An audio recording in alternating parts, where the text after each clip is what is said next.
Me llamo Ernesto, tengo 42 años, soy camionero y hago la ruta entre Ciudad de México y Chihuahua desde hace más de 15 años.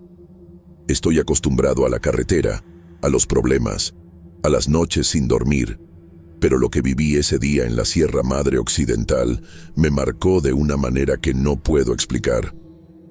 Solo quiero contarlo aquí para ver si alguien ha pasado por algo parecido o si tiene alguna explicación, porque hasta ahora estoy sin piso. Fue en un día de tormenta fuerte, de esas que parece que el cielo se va a caer, y yo estaba en medio de la sierra, con el camión lleno de carga. La visibilidad estaba pésima, el viento moviendo todo el camión, y sabía que no podía seguir en la carretera principal. Decidí desviarme por una secundaria que conozco, más angosta, pero que acorta un tramo de la ruta. Solo que lo que pasó después me hizo desear haber quedado parado en medio de la lluvia. Estaba oscureciendo rápido, la lluvia no daba tregua, y vi un paradero adelante, cerca de Fresnillo, en Zacatecas. Era un lugar viejo, medio derrumbado, con un letrero oxidado que apenas se podía leer. Pensé, bueno, al menos puedo esperar a que pase la tormenta aquí.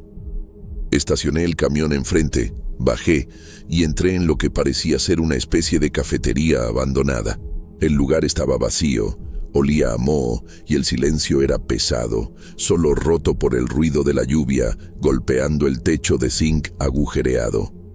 Había unas mesas rotas, sillas tiradas y un mostrador todo polvoriento. Sentí un escalofrío, pero pensé que era solo el frío de la lluvia. Saqué mi linterna del bolsillo y empecé a mirar alrededor, solo por curiosidad. ¿Saben? Al fin y al cabo, parecía que nadie entraba ahí desde hace años. Mientras estaba ahí dentro, empecé a escuchar unos ruidos extraños, como un murmullo bajo, como si hubiera gente hablando a lo lejos.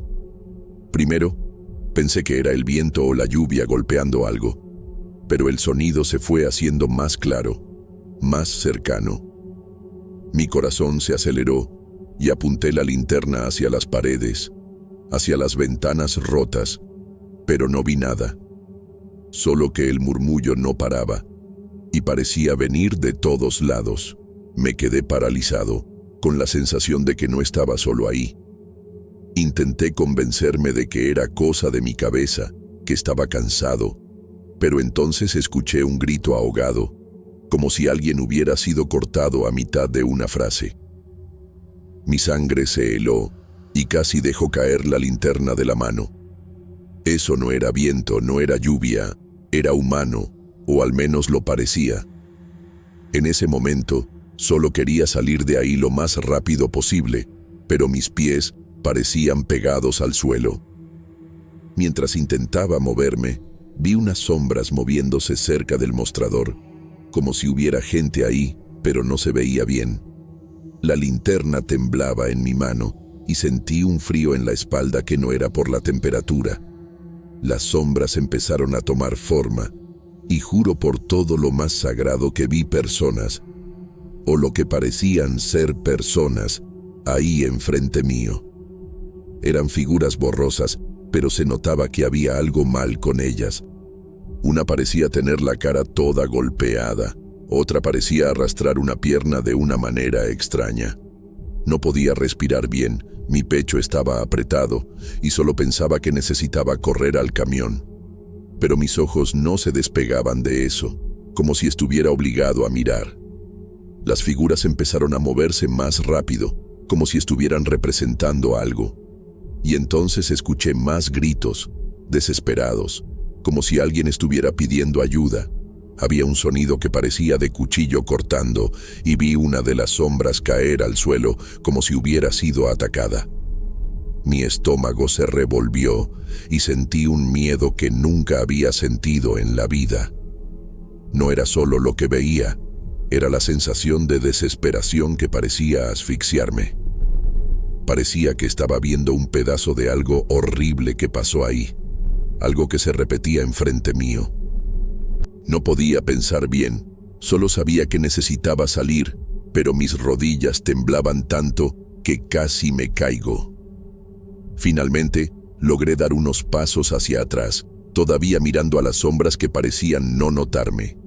Cuando llegué a la puerta, el ruido de los gritos se hizo más fuerte, y una de las figuras giró la cabeza hacia mí. No vi ojos, no vi rostro, pero sentí que me estaban mirando. Mi corazón parecía que iba a explotar, y corrí al camión sin mirar atrás. Entré, cerré la puerta con llave y encendí el motor con las manos temblando. No sé cómo, pero logré salir de ahí, incluso con la lluvia y el viento.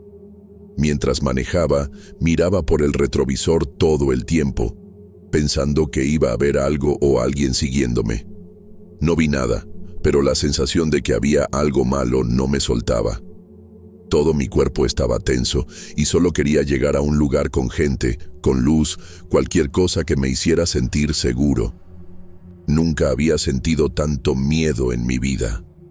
Después de unos kilómetros, paré en una gasolinera y le conté al despachador lo que pasó. Me miró raro y dijo que no había ningún paradero en esa carretera secundaria, al menos no en los últimos 15 años. Según él, había un lugar ahí cerca de Fresnillo que fue demolido hace mucho, después de una masacre horrible en los años 80. Dijo que un cártel atacó el lugar, mató a varias personas, y que después de eso, nadie quería pasar por ahí. Me quedé sin reacción, porque yo vi ese lugar, entré en él, sentí el olor a moho, escuché los gritos, como que no existe más. Todo mi cuerpo se erizó de nuevo solo de escuchar la historia. El despachador todavía dijo que algunos camioneros ya han reportado haber visto cosas raras en esa región, pero nadie se queda mucho tiempo para confirmar.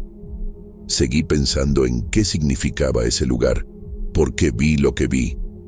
¿Serán esas sombras realmente las personas que murieron ahí? ¿Querrían decirme algo o solo están atrapadas en ese momento horrible? No soy de creer en cosas de fantasmas o espíritus, pero después de ese día, estoy empezando a cuestionarlo todo. Solo de acordarme de la sensación de desesperación que sentí, parece que lo estoy reviviendo todo de nuevo. No era solo miedo, era como si pudiera sentir el dolor de ellas, el pánico. Mi pecho se aprieta solo de pensar en eso. Intenté no dejar que mi cabeza fuera muy lejos, pero era imposible. Solo quería una explicación que tuviera sentido, cualquier cosa que me dejara dormir en paz. Al día siguiente, ya en Chihuahua, entregué la carga y decidí investigar sobre la tal masacre de Fresnillo. Agarré el celular y empecé a buscar noticias antiguas, cualquier cosa que confirmara lo que el despachador y mi hermano dijeron. No soy muy bueno con internet, pero encontré unas notas viejas sobre un ataque de un cártel en los años 80, en una parada de carretera en la región. Decía que varias personas fueron asesinadas de forma brutal y que el lugar fue abandonado después. También leí que el edificio fue demolido años después, pero que el área todavía tiene fama de embrujada. Leer eso fue como recibir un golpe en el estómago. Entonces era verdad. El lugar no existe más. Pero, ¿cómo es que entré ahí? ¿Cómo vi todo eso con tanto detalle? Después de leer esas cosas, me quedé aún más preocupado y decidí hablar con un amigo que vive en Zacatecas. Él conoce bien la región y pensé que podía ayudarme a entender. Le conté todo por teléfono y se quedó callado un rato antes de responder. Dijo que mucha gente por allá evita esa carretera secundaria, especialmente de noche o en días de tormenta. Comentó que los más viejos cuentan que el lugar regresa de vez en cuando, como si el pasado no pudiera descansar. Incluso dijo que tuve suerte de salir de ahí sin problema, porque no todos los que ven esas cosas logran irse tranquilos. Me dio escalofríos de nuevo, pero le agradecí por escucharme. Solo que eso no me calmó, solo empeoró la sensación de que viví algo que no debía vivir. Volví a casa después de ese viaje, pero no le conté a mi esposa todo lo que pasó. No quería preocuparla y tampoco sé si me iba a creer. Solo le dije que enfrenté una tormenta fuerte y que fue un viaje complicado.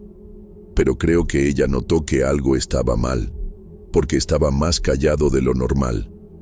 No podía dejar de pensar en ese paradero, en las figuras que vi, en los gritos que escuché. Por la noche, cuando me acostaba a dormir, tenía miedo de cerrar los ojos y ver todo de nuevo. Había veces que me despertaba a mitad de la madrugada, sudando, pensando que escuchaba murmullos otra vez. Esto está afectándome de una manera que nunca imaginé. ¿Será que esto pasará algún día? Intenté volver a la rutina. Tomé otra carga unos días después, pero confieso que estoy evitando esa carretera secundaria. Solo de pensar en pasar cerca de Fresnillo de nuevo, todo mi cuerpo se tensa. Estoy tomando rutas alternativas, aunque tarden más, porque no quiero arriesgarme a ver ese lugar otra vez. No sé si es cobardía, pero el miedo que sentí fue tan grande que no puedo ignorarlo. ¿Y si paro ahí de nuevo y no logro salir? ¿Y si esas sombras me ven de verdad esta vez? Mi cabeza empieza a imaginar un montón de cosas, y eso solo me pone más nervioso. Quiero trabajar, quiero seguir mi vida, pero está difícil con esto en la mente. Fui criado en una familia que cree en Dios, así que pensé en hablar con un sacerdote o alguien que pudiera ayudarme. Todavía no he ido, pero lo estoy considerando. Solo quiero algo que quite este peso de mí, que me haga sentir que no voy a ser perseguido por esto. Mi madre siempre decía que hay cosas que no entendemos, que es mejor dejarlas en paz. Pero ¿cómo dejo en paz algo que viví tan de cerca? Esos gritos, esas sombras, parecía tan real que no puedo fingir que no pasó. Estoy perdido, de verdad. Si alguien aquí ha tenido una experiencia así, cuéntenme cómo lo manejaron, porque no sé qué hacer. Escribiendo esto aquí, estoy tratando de sacar todo, pero todavía siento un apretón en el pecho. Parece que mientras más hablo de esto, más recuerdo los detalles y eso me asusta aún más. Solo quiero saber por qué me pasó esto a mí, por qué justo yo vi ese lugar que ya no existe. ¿Será que fue solo mala suerte de estar en el momento equivocado, en el lugar equivocado? ¿O hay algo más que no estoy entendiendo? No soy de creer en maldiciones o cosas así, pero estoy empezando a pensar que hay algo malo con esa carretera. Algo que no deja que el pasado se quede en el pasado. Solo de pensar en eso, siento un escalofrío de nuevo, como si alguien me estuviera observando. Hasta hoy no tengo respuesta para lo que viví. Todo pasó de repente, en esa noche de tormenta, y después se detuvo tan abruptamente como empezó. No vi más, no escuché más, pero la sensación no se va. Es como si cargara un pedazo de esa desesperación conmigo. No sé explicarlo, y creo que nunca podré. Solo sé que no se lo deseo a nadie, y espero que, escribiendo aquí, pueda al menos compartir este peso con alguien. Si has pasado por algo así, o conoces esa carretera, dime qué piensas. A lo mejor alguien tiene una respuesta que no logro encontrar. Por ahora, solo estoy tratando de seguir adelante, pero con un miedo que nunca había sentido antes.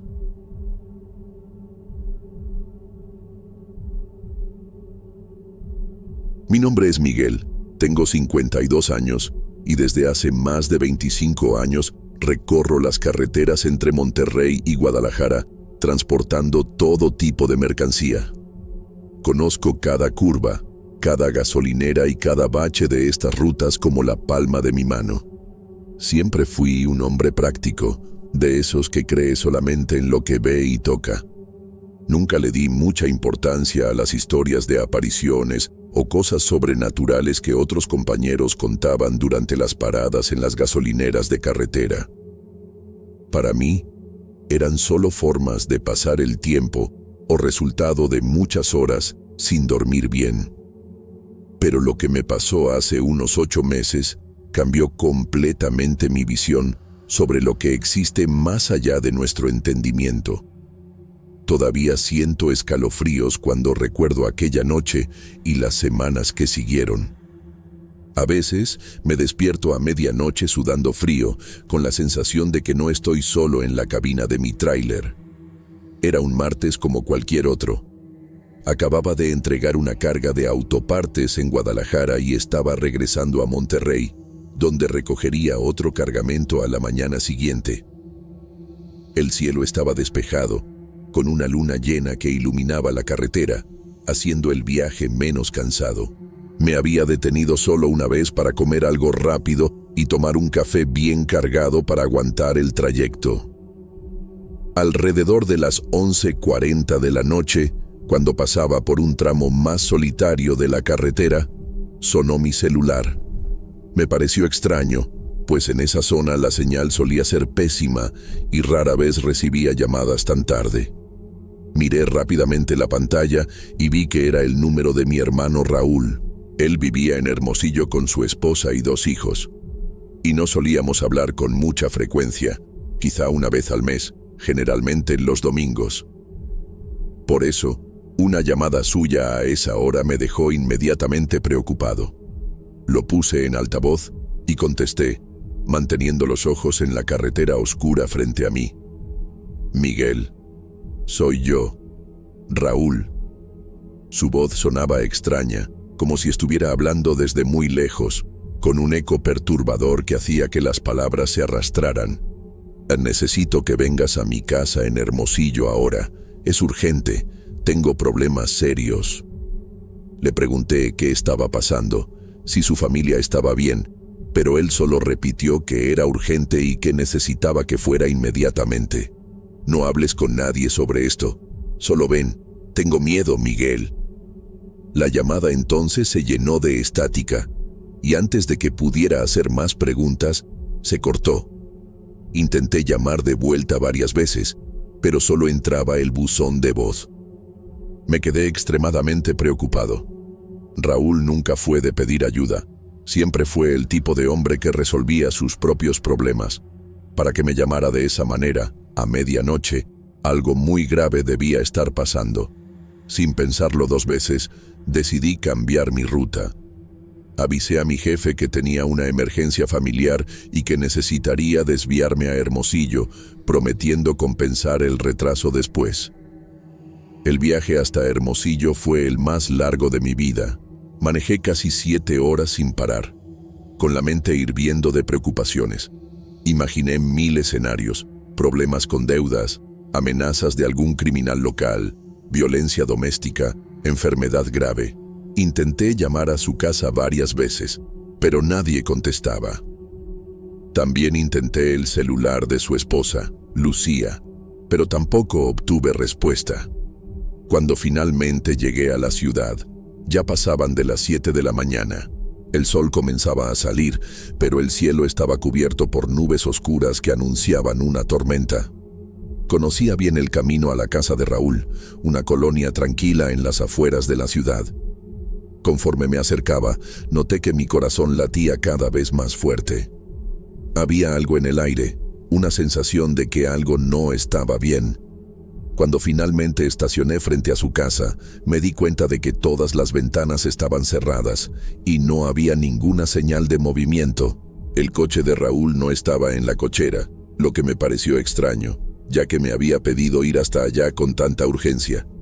Bajé del tráiler y caminé hasta la puerta principal. Toqué el timbre varias veces, pero nadie atendió. Golpeé la puerta con fuerza, llamando a Raúl y Lucía, pero solo el silencio me respondió. Fue entonces cuando noté que la puerta no estaba completamente cerrada. La empujé ligeramente y se abrió con un rechinido que me erizó la piel. Raúl, Lucía, soy yo, Miguel, grité mientras entraba. La casa estaba en un silencio sepulcral y completamente oscura, con todas las cortinas cerradas. Un olor extraño flotaba en el aire, una mezcla de humedad con algo que no pude identificar en ese momento, pero que me dejó instantáneamente mareado. Encendí las luces y lo que vi me dejó helado. La sala estaba completamente revuelta, como si un huracán hubiera pasado por ahí. Muebles volcados, vidrios rotos, manchas oscuras en la alfombra que parecían sangre seca. En las paredes había marcas extrañas, como si alguien hubiera arañado el repello con sus propias uñas. En una esquina Encontré el celular de Raúl roto, con la pantalla hecha añicos. Recorrí toda la casa llamando a mi hermano y su familia, pero no había nadie. En la recámara principal, la escena era aún peor. El espejo del ropero estaba quebrado, y en la cama había más de esas manchas oscuras. En el baño, encontré una toalla ensangrentada tirada en el suelo. En el cuarto de los niños, los juguetes estaban esparcidos, pero no había señal de mis sobrinos. En la cocina había platos con comida a medio comer, como si la familia hubiera sido interrumpida durante la cena. El refrigerador estaba abierto, con algunos alimentos echados a perder. Todo indicaba que algo violento había ocurrido allí y ya hacía algunos días. Mi mente no podía procesar lo que estaba viendo. ¿Cómo podría Raúl haberme llamado la noche anterior si su casa estaba abandonada desde hacía días? Tomé mi celular para llamar a la policía, pero antes de eso, decidí verificar con los vecinos para ver si alguien sabía lo que había pasado. La señora que vivía en la casa de al lado, doña Carmen, una anciana que conocía a la familia de Raúl desde hacía años, me recibió con una expresión de asombro cuando me vio. «Miguel, ¿qué estás haciendo aquí?», preguntó, mirándome como si estuviera viendo un fantasma. Le expliqué que Raúl me había llamado pidiendo ayuda y que había encontrado la casa vacía y revuelta. Fue entonces cuando me dio la noticia que cambiaría mi vida para siempre. «Miguel, lamento mucho decirte esto, pero tu hermano Raúl falleció anteayer. Sufrió un accidente terrible en la carretera Federal 15 cuando regresaba de un viaje de negocios. Su coche volcó varias veces después de ser cerrado por una camioneta negra. Murió al instante. Lucía y los niños están en casa de su madre, en Culiacán. El entierro fue ayer por la mañana. Sentí como si el suelo hubiera desaparecido bajo mis pies. Mi hermano llevaba muerto más de 24 horas, pero yo había recibido una llamada suya la noche anterior. Eso era imposible. Doña Carmen debió haber notado mi shock, porque me invitó a pasar y me ofreció un vaso de agua. Con las manos temblorosas, le mostré mi celular, el registro de la llamada recibida a las 11:40 de la noche anterior, con una duración de casi 2 minutos. El número era inequívocamente el de Raúl. Doña Carmen se puso pálida al ver el registro de la llamada. «Eso no es posible», murmuró haciendo la señal de la cruz. «El celular de Raúl quedó destruido en el accidente. Yo estaba ahí cuando Lucía recibió sus pertenencias y el teléfono estaba completamente aplastado, irreconocible». Le mostré nuevamente la pantalla de mi celular, con la hora exacta de la llamada y el número de Raúl claramente visible. No había forma de negar esa evidencia, pero tampoco tenía ningún sentido. ¿Cómo podría haberme llamado alguien que ya estaba muerto? ¿Y por qué la casa estaba en ese estado? Mientras conversábamos, las luces de la casa de doña Carmen comenzaron a parpadear sin explicación. Un viento frío y repentino invadió la sala, haciendo que las cortinas se agitaran violentamente, a pesar de que todas las ventanas estaban cerradas. El radio antiguo en la esquina de la sala se encendió solo, emitiendo únicamente estática y, por algunos segundos, pude jurar que escuché la voz de Raúl llamando mi nombre entre el ruido. Doña Carmen palideció aún más y comenzó a rezar en voz baja. Cuando el radio se apagó solo, ella sostuvo mis manos con fuerza y dijo: «Tu hermano está tratando de comunicarse. Necesita ayuda para seguir su camino». En las últimas semanas antes de morir, Raúl ya no era el mismo, continuó doña Carmen, todavía sosteniendo mis manos temblorosas. Lo veía saliendo y llegando a horas extrañas, a veces en plena madrugada. Una noche, hace aproximadamente 2 semanas, escuché gritos que venían de su casa. No eran gritos normales, Miguel. Eran gritos de puro terror, como si estuviera viendo algo horrible que nadie más podía ver. Al día siguiente, cuando me encontré con Lucía en el mercado, tenía ojeras profundas y una mirada vacía, distante. Cuando le pregunté si todo estaba bien, ella solo murmuró algo sobre sombras que se movían en las paredes y objetos que cambiaban de lugar solos durante la noche. También vi a un hombre extraño visitando la casa varias veces, un tipo alto, delgado, siempre vestido de negro, que llegaba en una camioneta oscura sin placas. Lo más perturbador es que, en una ocasión, vi a ese hombre parado frente a la casa durante horas, completamente inmóvil, como una estatua. Y cuando finalmente se movió, juré que sus pies no tocaban el suelo. Esta información me heló la sangre. Raúl nunca había mencionado nada de esto en nuestras conversaciones telefónicas, aunque admito que no éramos tan cercanos en los últimos años. Nuestra madre había fallecido hace 5 años, y desde entonces nos veíamos solo en ocasiones especiales. Agradecí a doña Carmen y prometí volver más tarde.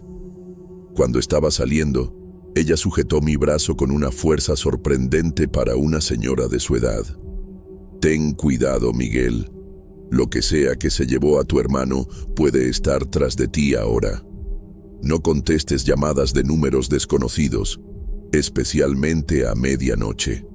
Y si escuchas 3 golpes en la puerta, no abras, sin importar quién creas que sea». Sus palabras me dejaron aún más perturbado, pero agradecí la advertencia y salí, sintiendo su mirada preocupada en mi espalda. Volví a mi tráiler y me quedé sentado ahí por un largo rato, tratando de organizar mis pensamientos. El cielo se había oscurecido rápidamente, como si se aproximara una tormenta, aunque no había nubes visibles. Estaba agotado física y emocionalmente, sin dormir por más de 24 horas y con la mente llena de preguntas sin respuestas. Decidí que necesitaba descansar antes de seguir investigando. Encontré un hotel sencillo en los alrededores y reservé un cuarto. En cuanto entré a la habitación, noté algo extraño. Había un fuerte olor a tierra mojada y flores marchitas, el mismo que sentí en el funeral de mi madre años atrás. Traté de ignorarlo, atribuyéndolo a mi imaginación cansada. Después de una ducha rápida, me acosté en la cama y, a pesar de la confusión mental, me quedé dormido casi instantáneamente. Mi sueño, sin embargo, fue perturbado por pesadillas vívidas. Soñé que estaba manejando en la carretera oscura y de repente Raúl aparecía sentado a mi lado. Su rostro estaba pálido, con manchas oscuras bajo los ojos y había un corte profundo en su frente, de donde escurría sangre que no dejaba de fluir. «Que necesitas descubrir la verdad, Miguel», decía con aquella misma voz distorsionada de la llamada. «No fue un accidente. Ella me hizo esto. Ella contrató a alguien para matarme». Me desperté sobresaltado, empapado en sudor, con el corazón latiendo tan fuerte que parecía que iba a explotar en mi pecho. La habitación estaba helada, a pesar del calor que hacía afuera. Y lo más perturbador, había un fuerte olor a gasolina y caucho quemado, el mismo olor que sentí cuando entré a la casa de Raúl. Cuando miré al espejo del baño, casi grité de horror. Por un instante, no fue mi reflejo el que vi, sino el rostro desfigurado de Raúl con las mismas heridas de mi sueño. Movió los labios como si tratara de decirme algo, pero no pude entender. La imagen duró solo unos segundos antes de disiparse, dejando solo mi propio reflejo pálido y asustado. Miré el reloj. Eran las 3:40 de la tarde. Había dormido casi 5 horas. En la mesita de noche, encontré algo que estoy completamente seguro que no estaba ahí cuando me dormí. Una pequeña cruz de madera que pertenecía a Raúl, la misma que nuestra madre le había dado antes de morir. ¿Cómo había llegado eso ahí? Todavía temblando por la experiencia, decidí llamar a la suegra de Raúl. Una mujer contestó con voz entrecortada, y me identifiqué como el hermano de Raúl. Ella llamó a Lucía, quien vino al teléfono después de unos minutos. Su voz estaba débil, casi un susurro. Le expliqué que había ido hasta su casa en Hermosillo después de recibir una llamada extraña. Cuando mencioné la llamada, Lucía se quedó en silencio por tanto tiempo que pensé que se había cortado la comunicación. Cuando finalmente habló, su voz estaba temblorosa. ¿A qué hora recibiste esa llamada? Respondí que fue alrededor de las 11:40 de la noche anterior. Ella soltó un sonido que parecía un sollozo ahogado. Miguel, eso es imposible. Raúl murió el domingo por la tarde. Yo identifiqué su cuerpo el domingo por la noche. Su celular estaba destruido, lo vi con mis propios ojos. Mientras hablábamos, la llamada comenzó a llenarse de estática, y detrás de la voz de Lucía, pude escuchar claramente un susurro masculino repitiendo, Catemaco, Catemaco. Era la voz de Raúl. Estoy completamente seguro, aunque sonaba distante y distorsionada, como si estuviera hablando a través de un túnel. Le pregunté a Lucía qué exactamente había dicho Raúl antes de salir para su último viaje. Entre sollozos, me contó algo que me dejó aún más perturbado.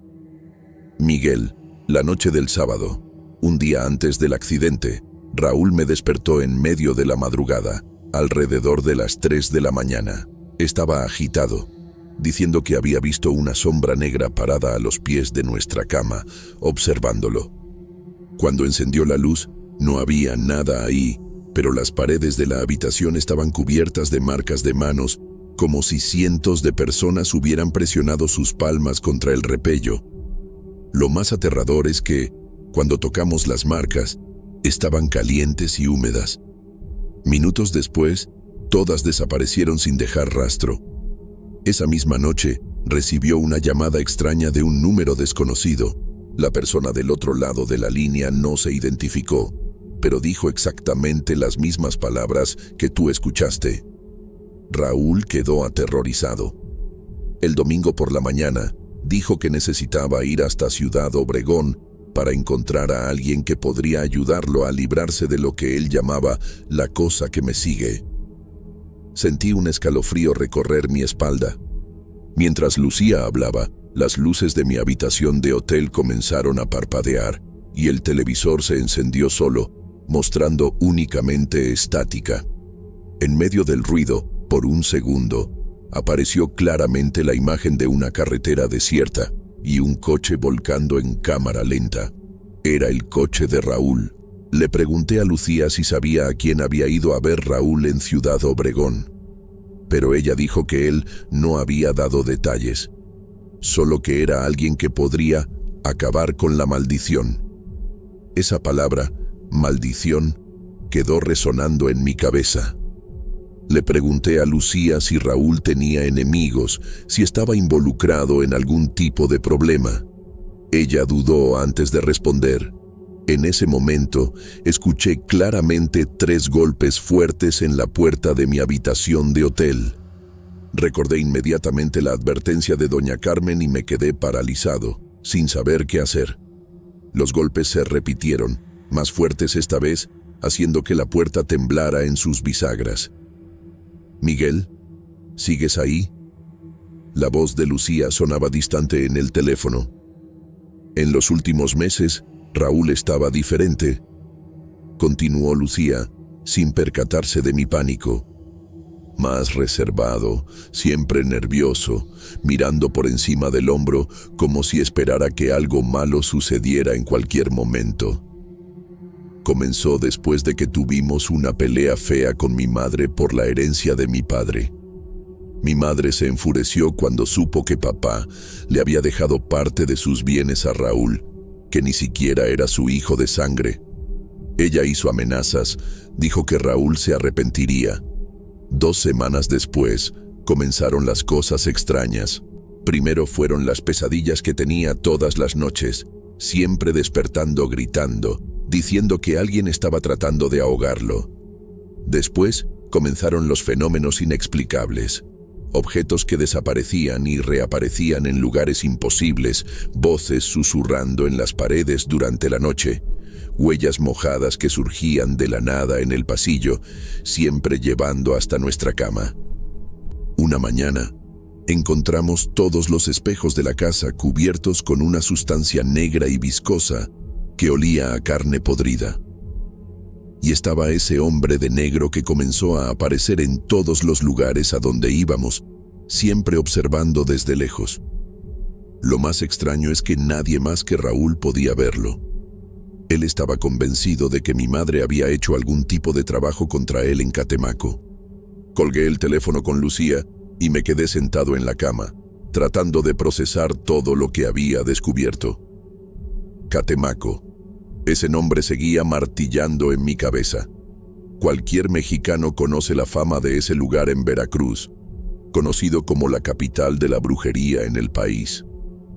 Personas de todo México viajan hasta allá buscando soluciones mágicas para sus problemas, desde cuestiones de amor hasta enfermedades que los médicos no pueden curar.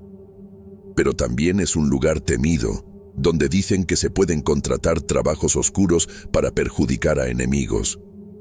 Si la suegra de Raúl realmente había ido hasta allá para hacer algún tipo de brujería contra él, la situación era mucho más seria de lo que imaginaba. Decidí que necesitaba hablar con alguien que entendiera de estos asuntos. Recordé que en una de mis rutas regulares solía parar en San Luis Potosí, donde conocí a una señora llamada Doña Esperanza, a quien muchos traileros buscaban para bendiciones antes de viajes peligrosos. Tenía fama de ser una poderosa curandera, capaz de ver cosas que otros no veían. A la mañana siguiente, partí hacia San Luis Potosí. Durante todo el viaje, experimenté cosas extrañas en la carretera. El radio del tráiler cambiaba de estación solo, siempre deteniéndose en canciones que a Raúl le gustaban.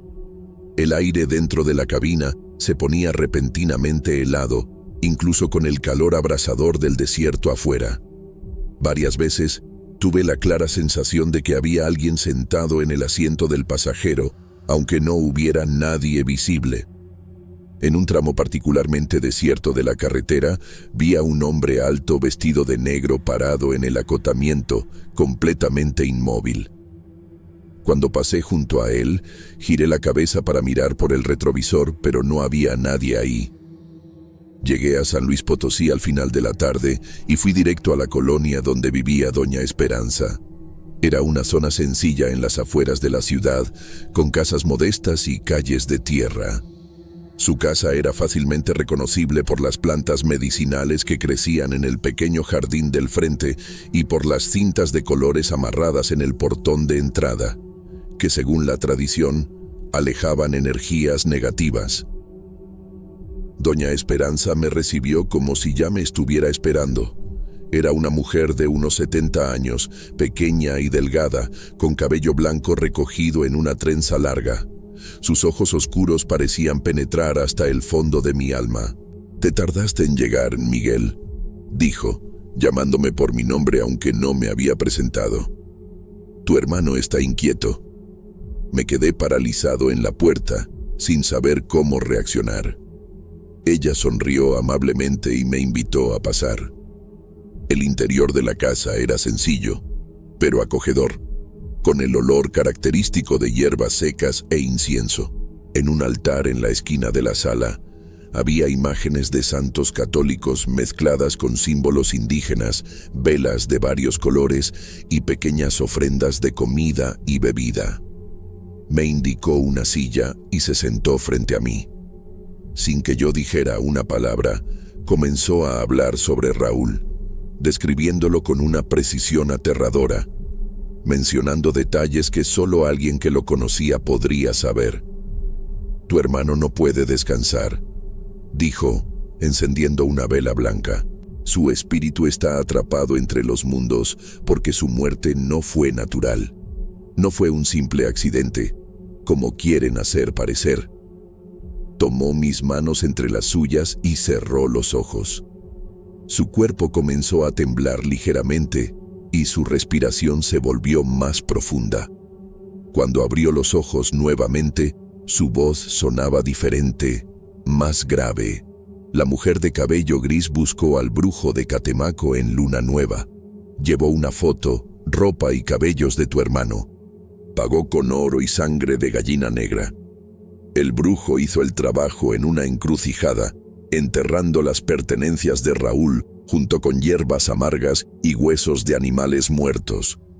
Invocó a un espíritu maligno, un Tlahuelpuchi, para perseguir a tu hermano hasta la muerte. Soltó mis manos abruptamente y se persignó varias veces. Es un trabajo muy fuerte, muy oscuro. El espíritu primero tortura a la víctima con pesadillas y visiones, después causa pequeños accidentes y finalmente, cuando la persona está debilitada por el miedo, provoca su muerte. Me quedé en silencio, tratando de asimilar lo que acababa de escuchar. Parte de mí quería descartar todo aquello como superstición, pero después de todo lo que había vivido en los últimos días, no podía simplemente ignorarlo. ¿Por qué Raúl me llamó después de muerto?, pregunté finalmente. Doña Esperanza suspiró profundamente. El espíritu que fue invocado para matar a tu hermano ahora está sin rumbo. Cuando se hace un trabajo de estos, el espíritu necesita regresar a su lugar de origen después de cumplir su misión. Pero el brujo que hizo el trabajo no completó el ritual de cierre, probablemente porque no recibió el pago final. Entonces, el espíritu está usando la voz y la imagen de Raúl para tratar de completar algún tipo de venganza o justicia. Usó el último deseo de tu hermano, alertar a alguien de la familia sobre lo que estaba pasando, para atraerte. Se levantó y fue hasta su altar, donde tomó una pequeña bolsa de cuero. Tu hermano sabía que estaba siendo víctima de brujería. Buscó ayuda, pero ya era demasiado tarde. El trabajo ya estaba muy avanzado.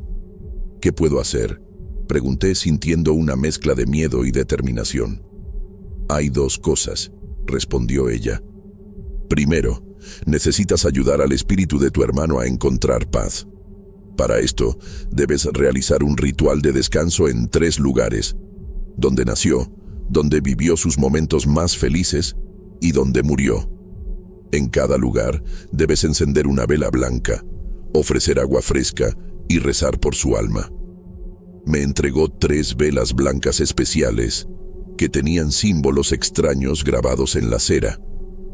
Segundo, necesitas romper el trabajo que se hizo contra él, para que el espíritu maligno regrese a su lugar y no cause más daños. Esto es más complicado y peligroso. Necesitas encontrar dónde fueron enterradas las pertenencias de Raúl y desenterrarlas en una noche de luna nueva, exactamente como fueron colocadas ahí.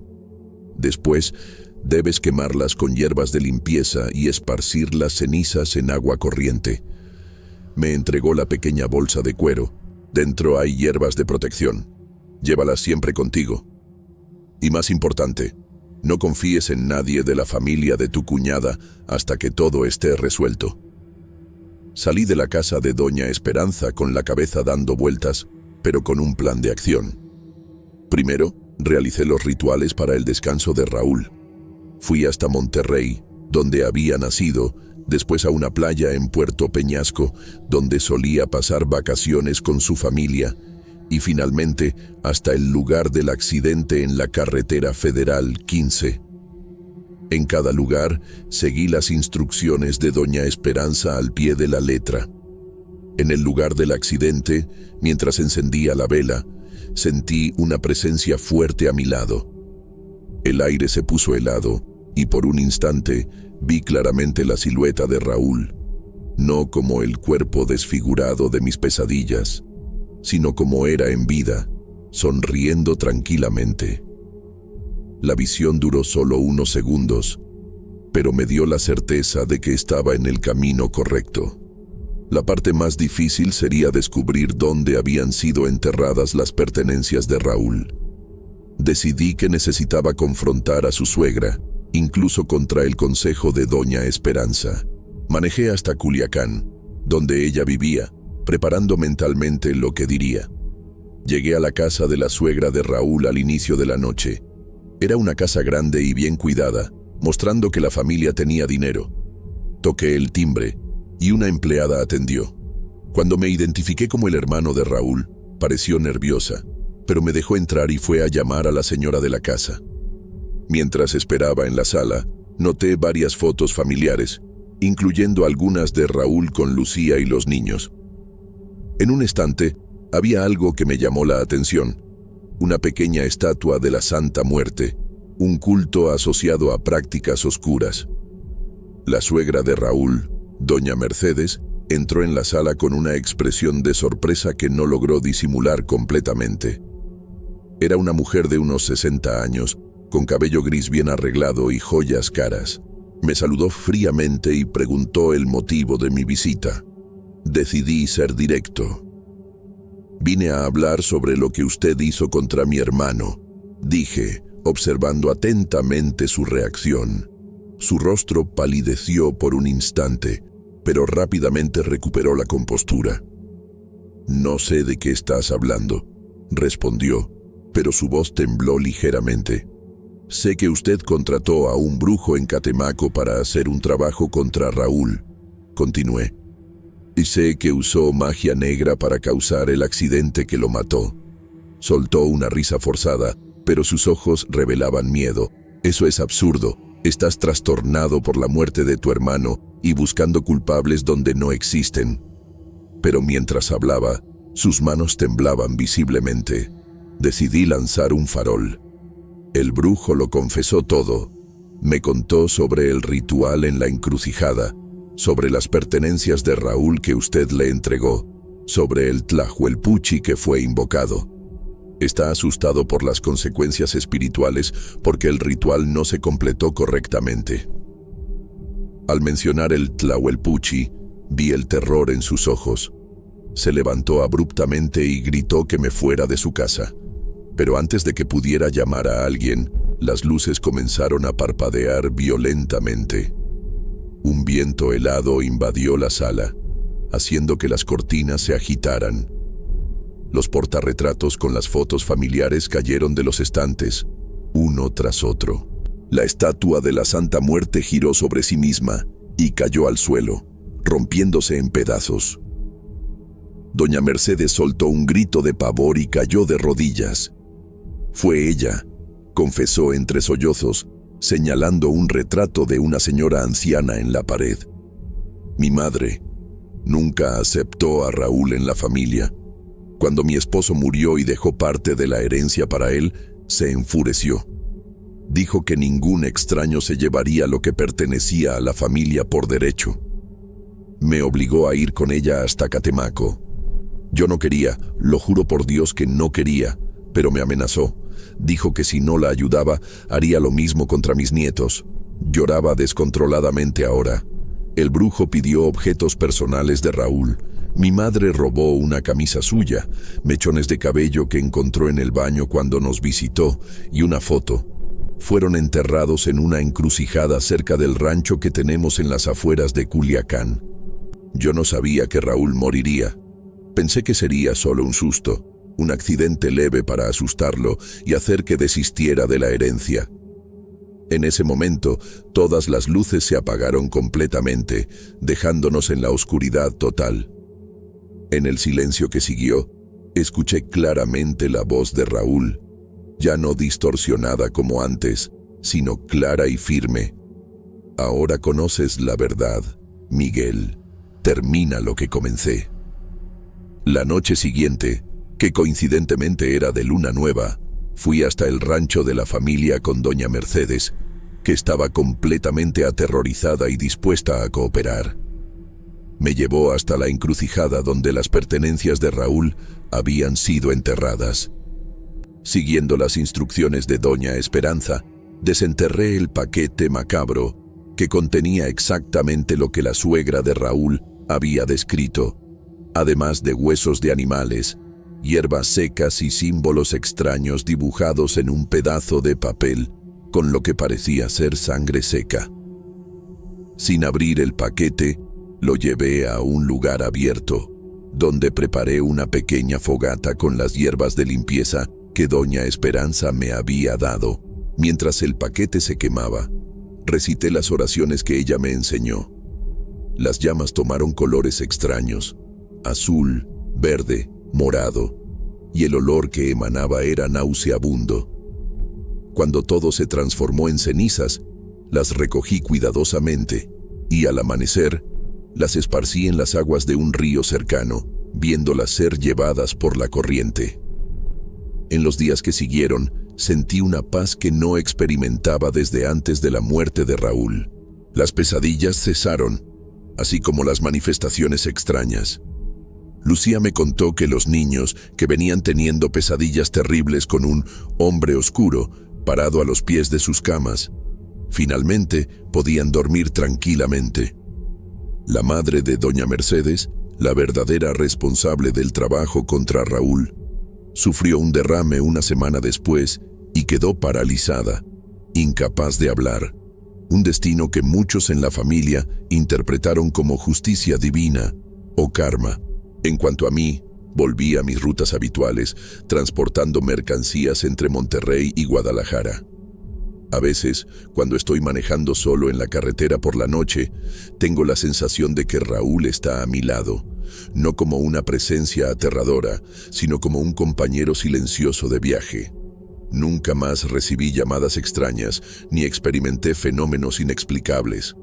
Pero llevo siempre conmigo la bolsita de hierbas que doña Esperanza me dio, y nunca más paso por Catemaco en mis viajes. Algunas puertas, una vez abiertas, son difíciles de cerrar completamente. Y algunas historias, como la de mi hermano, sirven como recordatorio de que hay cosas en este mundo que van más allá de nuestra comprensión.